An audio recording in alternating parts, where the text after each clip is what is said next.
Bruno est en plein déménagement. Après 3 ans de bons et loyaux services, il abandonne son véhicule diesel pour une voiture électrique. C'est comme un appartement, on en entasse. Sa voiture, c'est son bureau.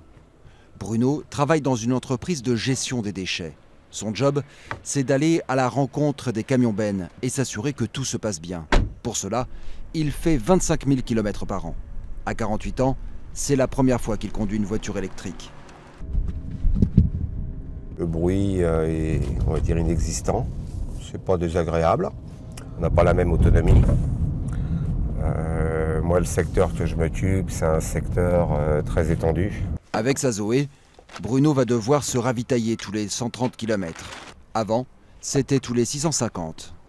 Pour le moment, l'entreprise Sepur a reçu 11 modèles, mais d'ici fin mars, 116 voitures électriques seront réparties dans ses agences d'Île-de-France, avec pour objectif réduire son empreinte écologique. En passant au tout électrique, c'est cet impact-là que Sepur envisage d'avoir, de réduire ses gaz à émissions de serre de 250 tonnes minimum par an.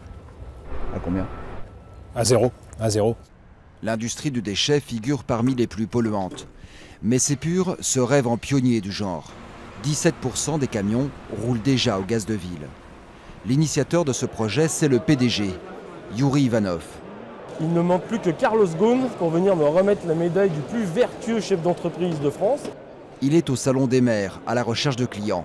Ici, l'argument écologique séduit. Il y a un point qui est très important maintenant dans les appels d'offres, c'est l'empreinte environnementale. Il est évident qu'il y a aussi une position commerciale et marketing à ce sujet-là, mais ça n'a pas été notre préoccupation première parce que les investissements sont relativement lourds en termes d'infrastructures pour les véhicules électriques. Ça demande de changer un certain nombre d'habitudes, donc c'est une contrainte pour l'entreprise et cette contrainte-là n'est pas contrebalancée par l'avantage commercial que je pourrais en tirer. Fin mars, 95% de leur parc automobile sera composé de Zoé. Une exception sur le marché français. Les ventes de véhicules électriques, toutes marques confondues, ont du mal à décoller. Sur les 9 premiers mois de l'année, moins de 10 000 modèles ont été vendus.